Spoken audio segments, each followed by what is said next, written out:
Hey everybody, it's Jim. It's Thursday, the 12th of November. This is our second Immigration Answer Show live. Thank you all for being here. Sorry I'm a little late. I had to finish up my last call. It went a little bit long. So we're going to go ahead and start bringing in folks. I appreciate you all being here. Somebody's been in here for a while. That Mackenzie said someone was in the room a long time ago. So I'm excited to have you all with us. I'm glad that people found it helpful. I look forward to going over your questions. Ordinarily, I'm going to have immigration news for you, but I'm making lots of YouTube videos lately. So about what's going to happen under President Biden. Can somebody give me a thumbs up or give me a comment? Let me know that this is all coming through and that you can hear me okay. Somebody let me know that. That would be helpful. And then we'll go ahead and take our first question. All right, everybody. So we're going to start it off with Sardor. Hi, Sardor. How you doing? All right. How are you, Jim? I'm doing well. Thanks. Where in the world are you right now? I'm in St. Louis right now. Oh, that's so funny. You're Yeah. you're just down the street. That's great. So what can I help you with? Thank you so much for letting me in. I have a question. I've done my master's here, and then I've done my OPT here, and I wanted to go back to my country, but I couldn't because of pandemic. And in order to stay here legally, I applied for the extension, and now the application is pending. And now I can go back to my country. My question is, how long can a person stay legally in the US while the application is pending? And, Well, so the main question is, I mean, what efforts have you made to go back home? I mean, have you documented all of your efforts to go back home? I think most people would think that by now you could have gone. Is it absolutely impossible for you to get back home? no, right now it's possible, but before it was like because of travel restrictions, flights Right, were so I think from their point of view, that's sort of old news, right? So I think that you're getting to a point now, if you're out on a possible extension, and what did you try to extend? What did you ask to extend? just B1, B2, the Form I-539 application to extend for So 6 you were on an F1, right? right now, I'm on OPT. My grace period ended already. And then you filed a B1. You filed a 539, not so much an extension, but more to change status from F1 to B1, right? Yeah. Yeah, I think you need to go home as soon as you can. I don't think that's a very strong petition. I think it's probably going to get denied, and it's going to make it hard for you to get any visas in the future. Okay, should I before email or? I would just go ahead and leave, and then once you're out of the country, withdraw the application. You could withdraw it while you're, on the day you leave or whatever. How can I withdraw the application? There's a receipt note. That's a good question. I just did a video on this the other day. So if you just type in withdrawal in the search engine on YouTube, you'll find it. But basically, you just send them a letter to the address on the receipt notice that you got, and you just send it to that address and say, I hereby wish to withdraw my I-539 application. I ask you please close the file and take no further action on this application. I'm leaving to go back home on such and such a day. Okay, so it's not a good practice to stay in the U.S. while the application is pending? Not if it's a very, very thin case that's most likely going to get denied, and you're going to make them mad the longer you stay past when you were supposed to. Okay, and they've called me. I gotta go, bud. I gotta go to the next caller. Okay.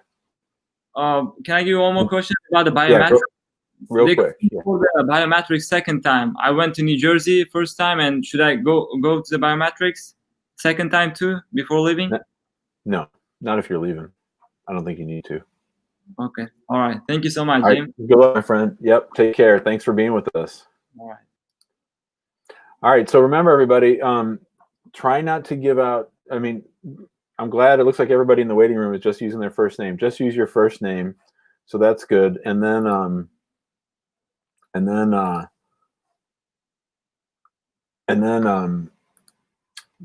give out too much personal detail. You have to assume this is going to be on YouTube. So Anybody in the government can see it, so be careful about what you say.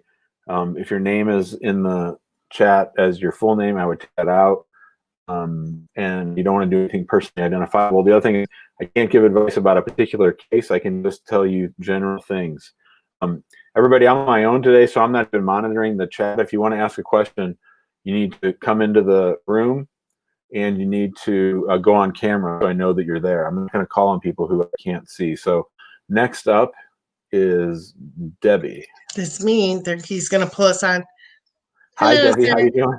How I'm are you? fine. Good. Looks like you got a few degrees there behind you. Yes, sir. I do. Where are you calling in from today? I'm calling in from Florida.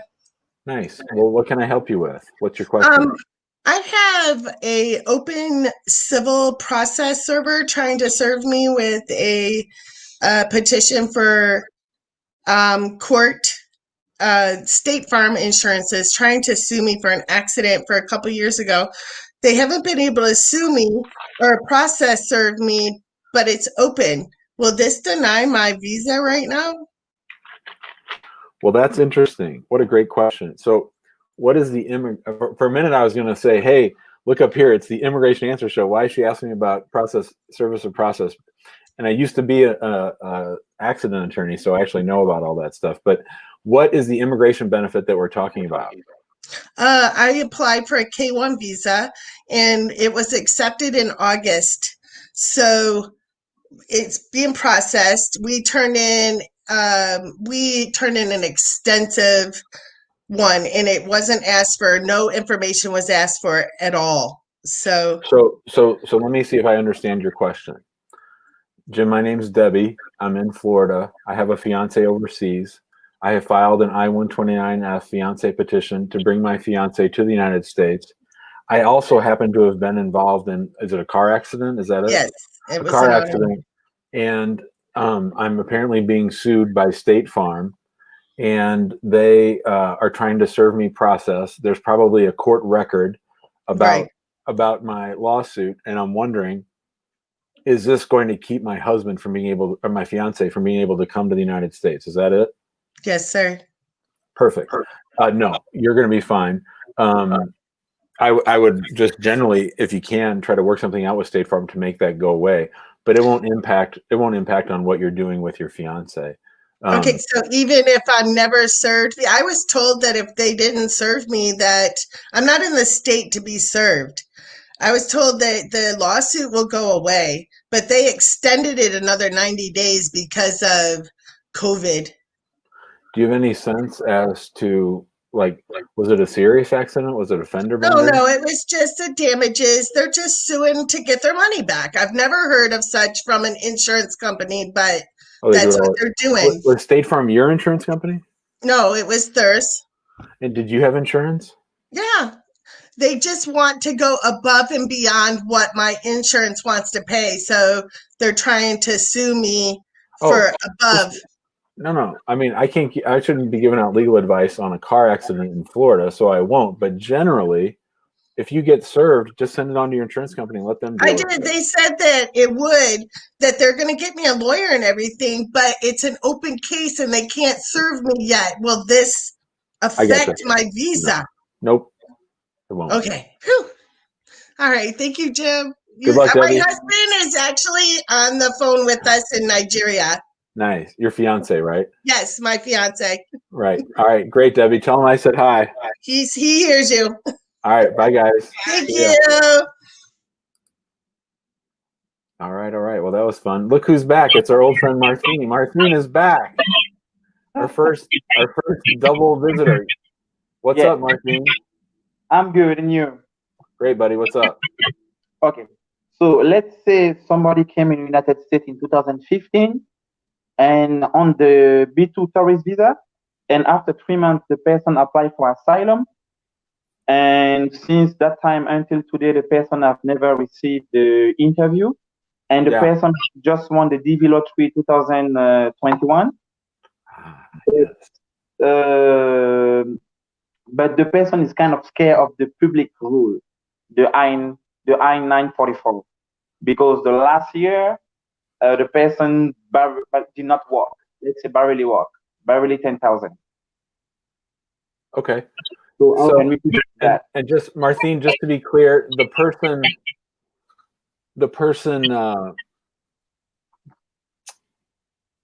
case is still at the asylum office, not at the immigration court. Is that right?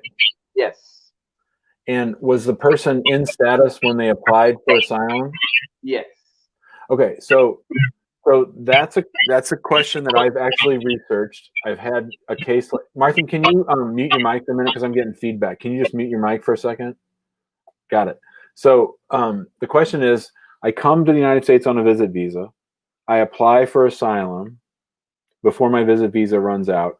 Because of Trump, my case has been delayed 3 or 4 years. No one's ever decided it. I applied for the fiance visa. I applied for the diversity visa.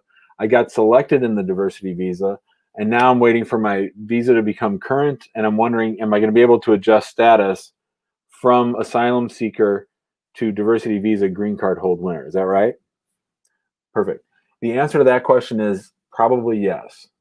There are cases that say that if you were in status when you applied for asylum, and if your case is still at the asylum office, then you are eligible to adjust status. Now, a whole lot of things are going to have to go right for this to work.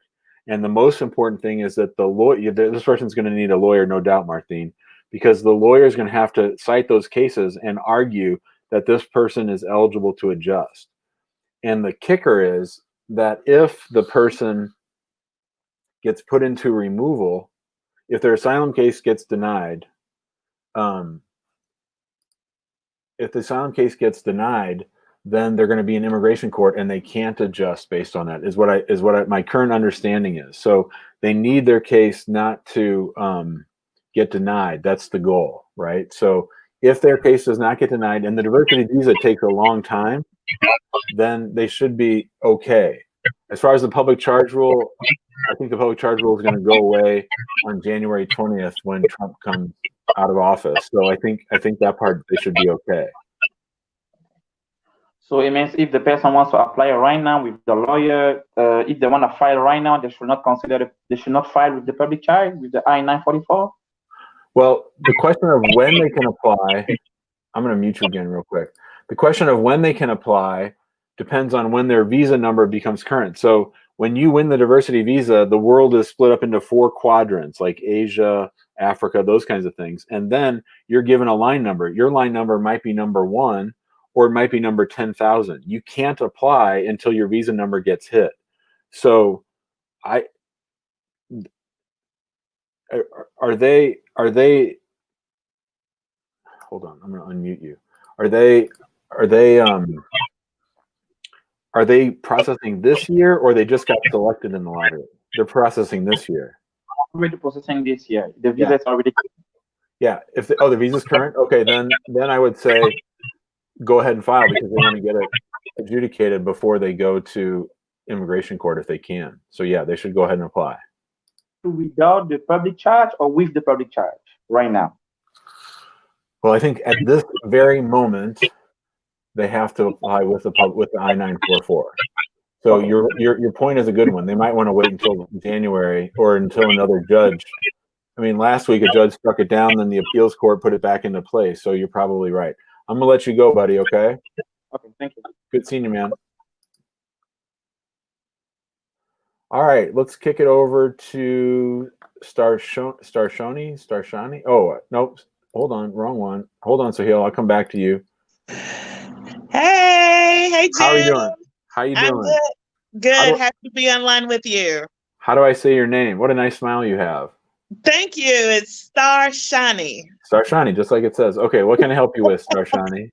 Listen, I was just wanted to find out what you recommend. My husband happens to be in Nigeria, and I know we're on the travel ban. We did the I-131 visa application, and everything's been approved and document qualified, all that good stuff. But I was just curious, kind of like what we should be doing at this time, because he hasn't done his medical exam or anything yet, because we don't know when they're going to open back up and all that good stuff. But do you have any recommendations for what we should be doing while we're kind of just in limbo, kind of waiting for the interview to come through? So he's going to have to do his police certificate and his medical. I would wait a little bit to do that. Nigeria and the travel ban should go away on January 21st. So that part's good. Is it your understanding, Starshani, that the case is still at the National Visa Center or that it's at the embassy waiting? It's at the embassy waiting. Okay. Yeah. So, and then is the embassy in Lagos open right now, or is it completely closed, or what are they saying? They're open, doing limited interviews, kind of like for emergency things and stuff like that. And then I just kind of periodically email them my case information just to say, hey, what's going on? Are you open? Just to see what I'm going to get from them. Right. So, good idea. Yeah. So they send me this long, just a blanket email highlighted in all yellow, letting me know that, well, we're currently, and based on the the proclamation, we're trying to get open soon and all that good stuff. But I know Nigeria also, even if that ban is removed, I think the U.S. wants them to do something with their paperwork, like their systems. There's like 4 things that they have to do are correct before maybe the U.S. will start even, looking at allowing them to come in. If there's one country right now where the State Department and USCIS are on heightened alert to think about, it's Nigeria. I mean, we've seen more crazy stuff out of Nigeria in the last of Nigerian cases in the last 2 years than I've seen focused on one country other than Afghanistan or Iran for a really long time. So they pretty much are taking the position, I think, that every birth certificate, every divorce decree are fake. Yes. And you know about the visa reciprocity. I mean, you've already gotten to this point, so you should be okay. That if you've gotten your I-130 approved, you want to make sure that your husband has all his original documents when he goes to that interview, and that you want to make sure that the visa reciprocity table, which lists all the documents that are available from Nigeria, are exactly what you have. We had a case the other day from Tanzania that got denied because it didn't have one little seal on it. So you got to make sure it's airtight. Especially, was he married before or no? Yeah, he's never been married or anything like that. That's the big one. The prior marriages and the divorces, because apparently there are these fake lawyers or lawyers over there who are just making up fake divorce decrees. Yeah. It's weird. I remember I actually visited the U.S. Embassy over there while I was there, and I literally took our marriage certificate over there. I'm like, hey, do I need to get this notarized? And they was like, no, you don't need to do any of that. So, there was like, as long as it's an original document. We actually got married in his town of Aba. And so what they do is once you get married, they actually put a picture of your wedding on the wall or whatever. And to my understanding, someone comes and visits the actual courthouse and look to see, check their documents and their records. Yeah. Wow. Yeah. Well, in answer to your overall question, your original question, which was what should you be doing now? The only thing I would be doing is making sure that you stay in communication with each other, that you're documenting things, and then that you have some updated evidence of the shared life up until the time that he goes to the interview. Okay. All right. Well, Thank you. Good luck, Sarshani. Nice to meet you. You too. Thanks for being here. Bye. Bye. All right, let's go over to Sohail. Sohail, how are you, my friend? Hello, my friend. Nice to meet you. I'm really so proud to be in your live, James. Nice to meet you too. Thank you so much. Where are you? I just saw the notification of your live. I just go on and click and click and click till I found a place to chat with you. Thank you so much. Where are you right now, Sohail? In Morocco. Morocco. Oh, where in Morocco? In Saleh, next to the capital. Yeah, we went last year to Fez and to Chef Shawan was my favorite. Yeah, the Blue City. It's really, so amazing. Yeah, it's great. So actually, also, I saw your last video with the Moroccan girl and the American citizens. That you slowed their case, and it was really amazing. Yeah. Thank you so much. Sure thing. So what is your question? All right. So my question is, I had my interview 20 October, Me too. I'm married with a American citizen. She's my wife. So I had my interview. After that, just like they give me a pink slip and they said admin review. I didn't know what's going on because I was really shocked, nervous. I stressed. This is my first time being there, and I was just like, well, I couldn't even answer my like. I was shocked. I couldn't say why I'm having this admin review. What's the reason for it? Did I said something wrong? Did I, and I was really worried. Then after that, like 2 times they make updates, like they make 2 updates, but there is no specific information about it. They just like update, last update, like 6 November, last update 10 of November, but nothing else. So my question is, what exactly these pink slip here in Morocco? Is it a bad things? And what about this updating? Like, is it a good sign, or should contact them via phone or via email? Thank you so much for all your information. You're welcome, Sohail. So, couple things. Number one is the Moroccan embassy is one of the worst that we deal with. I've sued them 80 times for people whose cases have been delayed. So there are a lot of bad tricks that happen at that embassy. The other thing is that if either member of the couple, you or your spouse, have been married before, they get a little bit weird about that. They also get weird if there's a big age gap. So those are the two main things that they inquire about. Did you feel like the interview went okay? Yeah, actually, all the questions I knew some, but of course, her old stories I couldn't know it because we, like, for example, exactly you said she's divorced before, so I'm not. We didn't talk about her last. So this is the last things for her. We need to open a new page. So you mean her prior marriage? Yeah, she was married and she divorced. Yeah, that's the kind of thing that they sit on those cases, especially.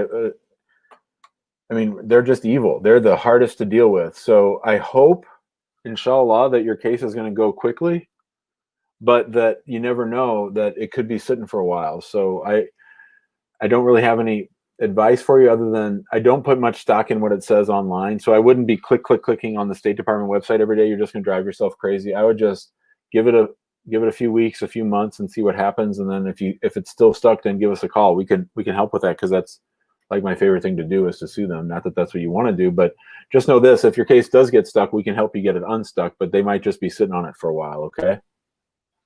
Yeah, for sure. I'm gonna choose you. All right, buddy. Sure. Good luck. See you, Sohail. Hopefully you won't need much. us. Bye, buddy. Bye. Thank you so much. Bye.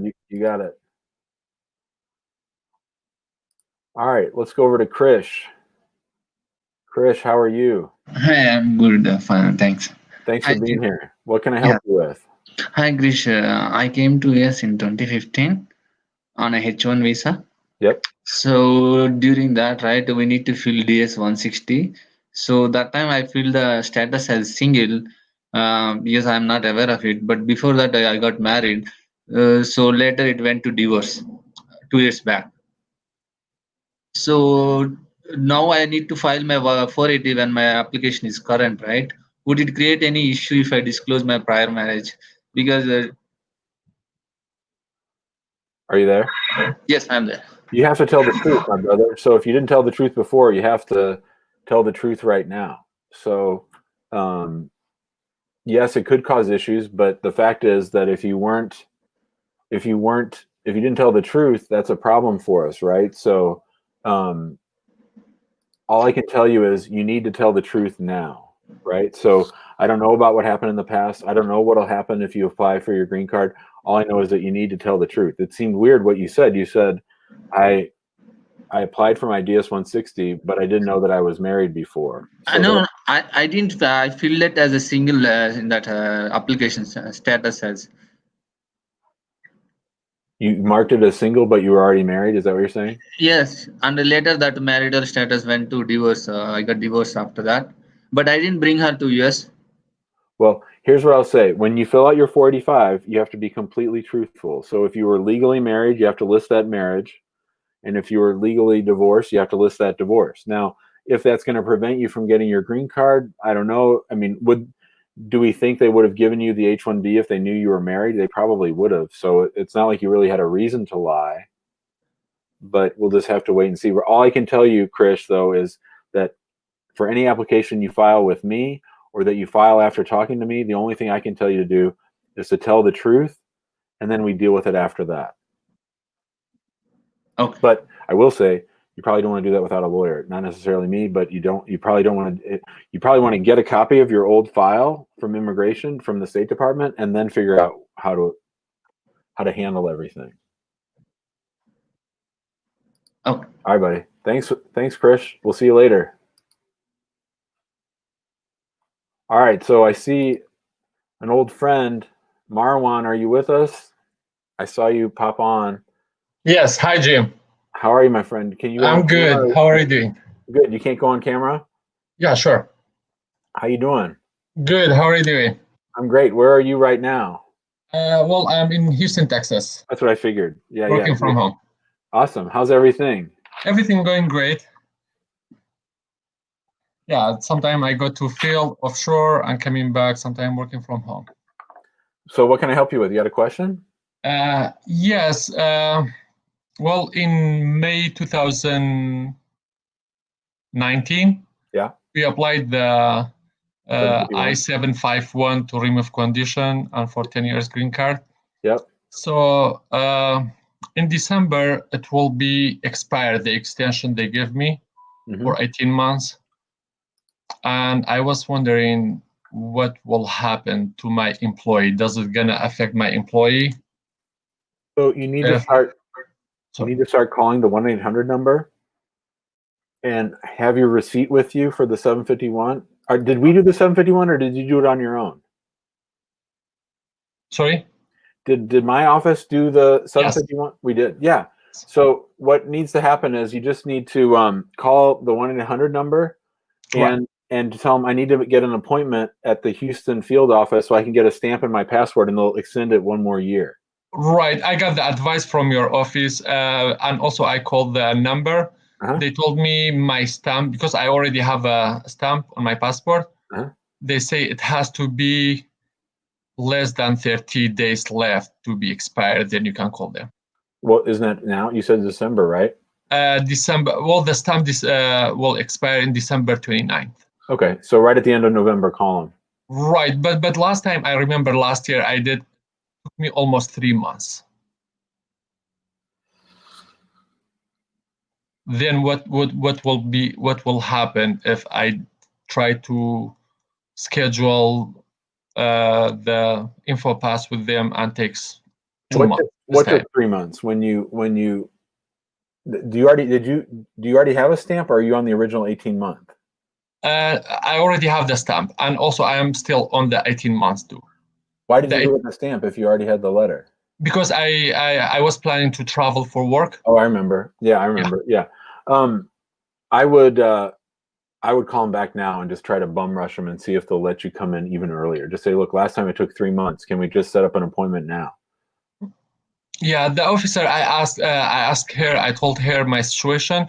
She said, I can book you, but then someone else will look at it. If you have more than 30 days on your stamp, they will not respond to you. Just tell them to do it and see what happens. Yeah, okay, I will do that. But what's your suggestion, or what do you think will happen to my employment? Will it affect my employment? Well, I mean, we can send a letter to your employer that says, hey, Marwan's got this 751 pending that's just delays. He's done nothing wrong. He should be able to keep working, and that he'll get this stamp. And these are the efforts that he made to get his stamp. Can he keep working? And they should be okay. Okay, perfect. All right, buddy. Okay, thank you very much. See you, man. Have a good day. Okay, bye. All right, Muhammad's been waiting a long time. Let's go over to Muhammad. Oh, he's got his. Hi, sir. How are you? Thank you for taking me. I really appreciate your video the 300 video. I've been listening into this conversation, and I also have to deal with the Morocco consulate. It's been dead silence since March. I was able to get the I-130 expedited, and I was able to get the State Department to expedite it there, but it's been silence. My wife is younger than me. I didn't hear this before, so usually, Mohammed, just so you know, usually they get bent out of shape when the wife is older than the man. It's always harder to bring a man from a Muslim country to the United States, and they always get bent out of shape. It's not fair, but they always get bent out of shape when the American is a woman. Okay.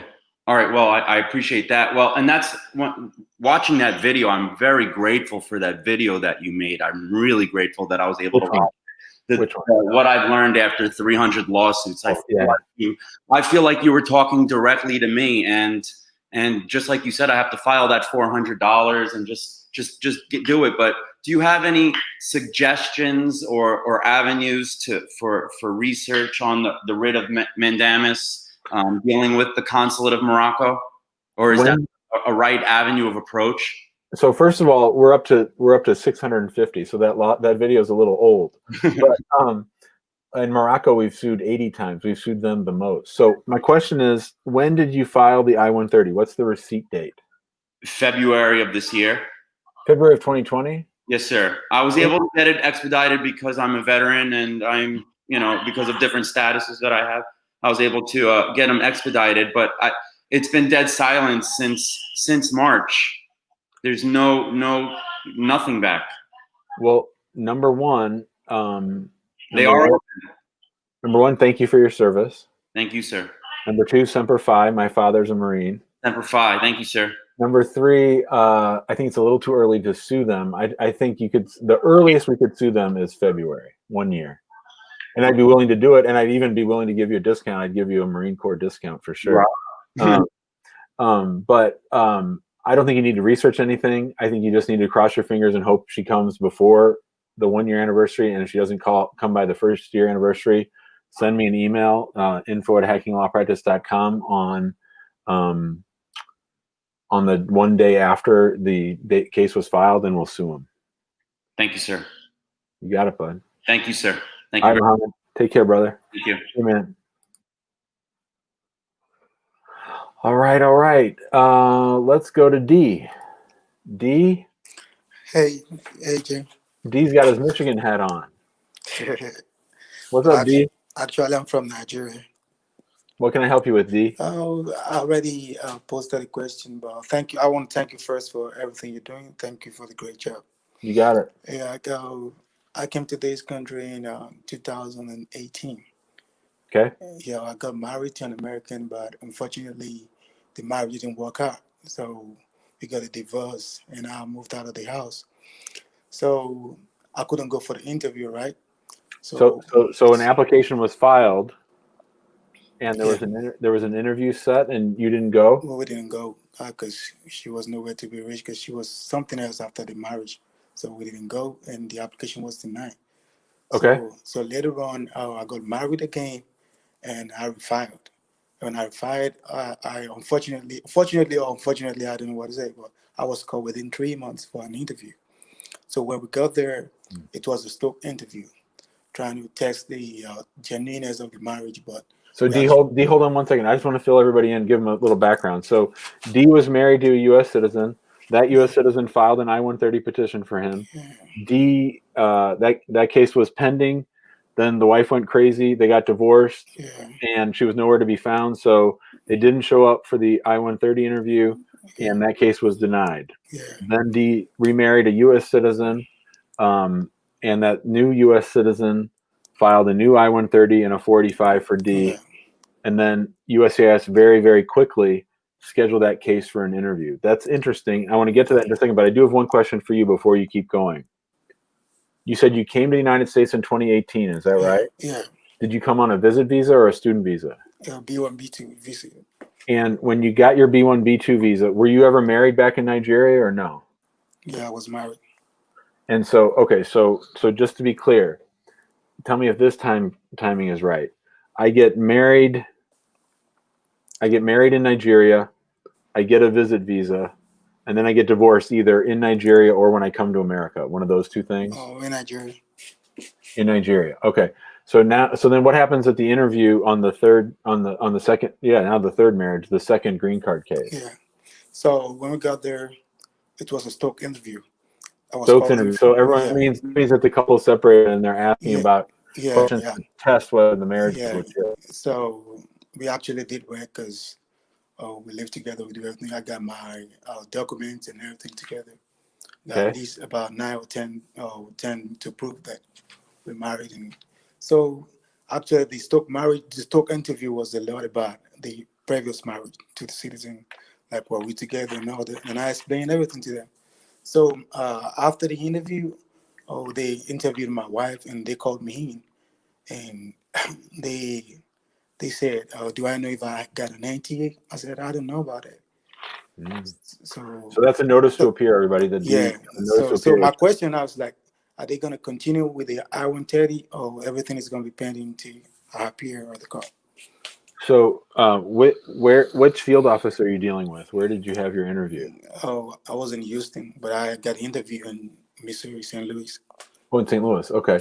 And your notice to appear, is that to show up in court in Texas or in Texas, in Houston, Texas? And did you file all that stuff without a lawyer?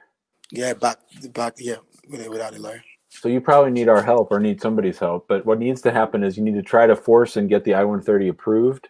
And then if you get the I-130 approved, then you can go into court and ask the judge to either decide whether you get a green card in court or to stop the deportation and let you go back to USCIS and have them give you the green card or decide whether or not you get the green card. That's the thing. So it's a two-part process now. So my question now is that, are they going to continue with the I-130? Or they should. Yeah. They should. All right. Thank you. I'm going to give you a call and see if I can. Thanks, D. All right. Thank you. See you, buddy. All right.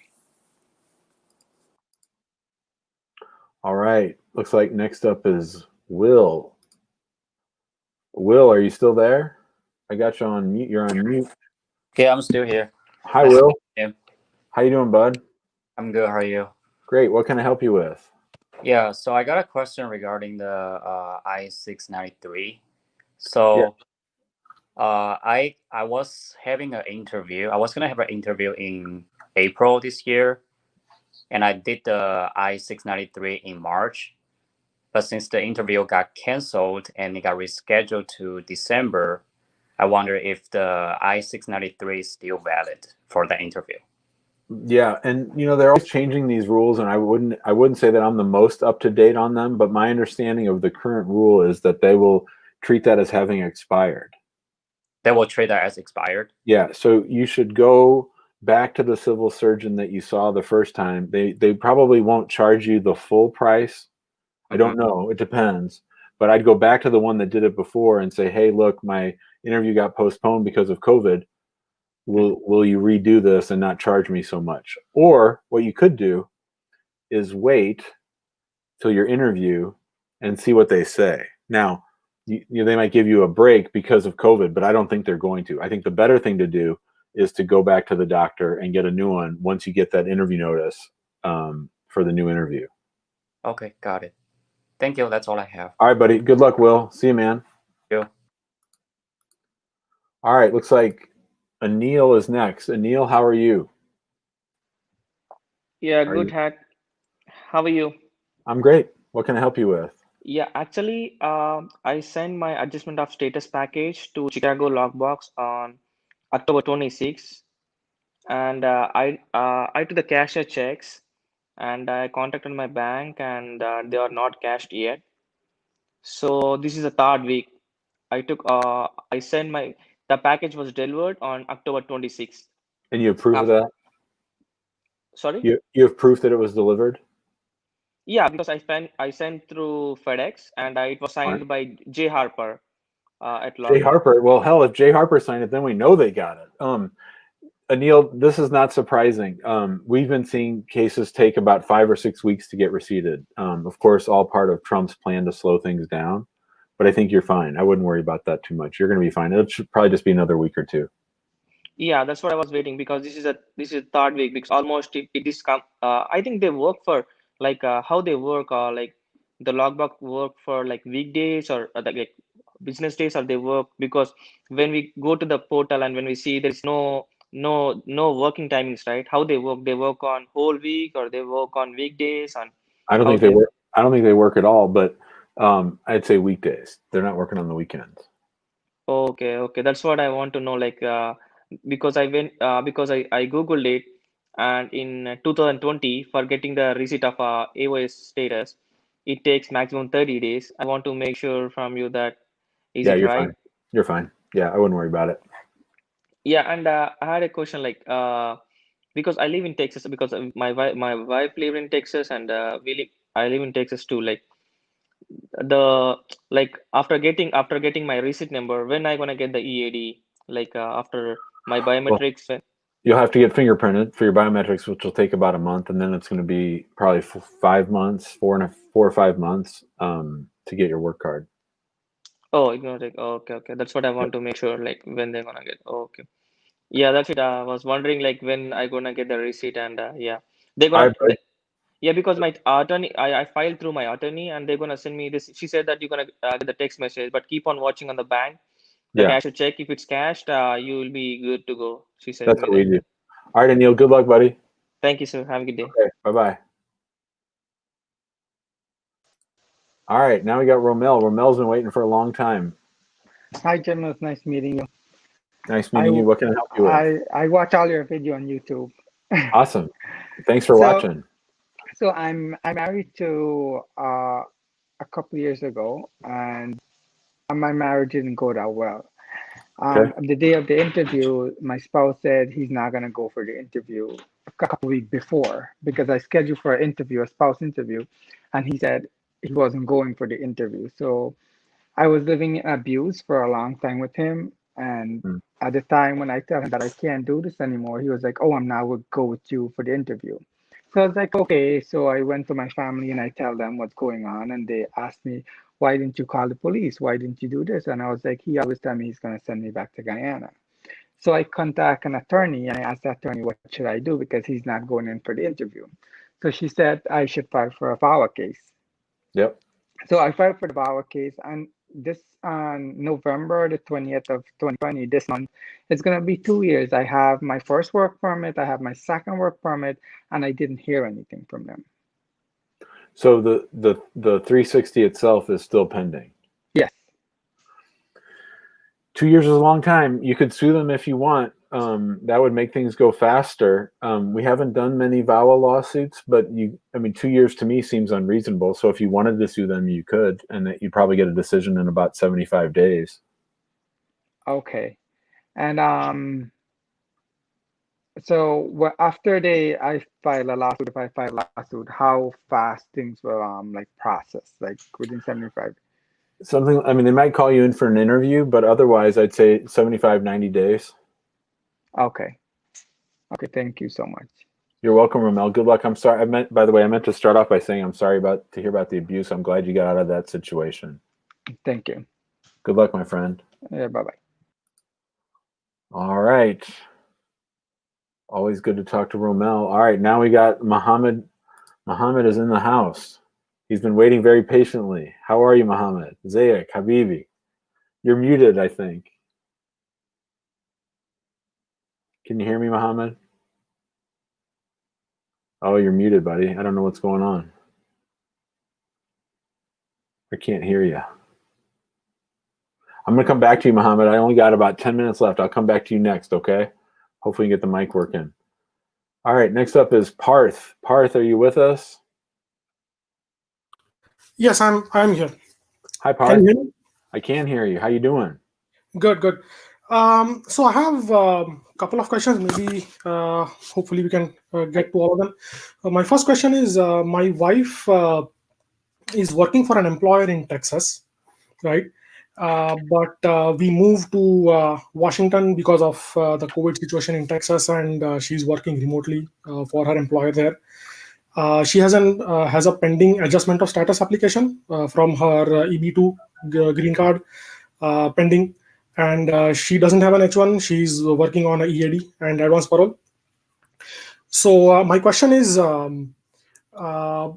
once she gets her green card, will she be required to go back to Texas? And if so, for how long can she stay in Texas and then come back to Washington to not get into trouble during possible naturalization 5 years in the future?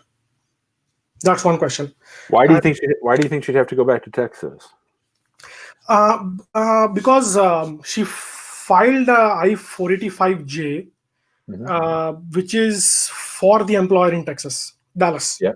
Right. So I was just wondering if she would have to go back to Texas because her I-140 was filed in Texas.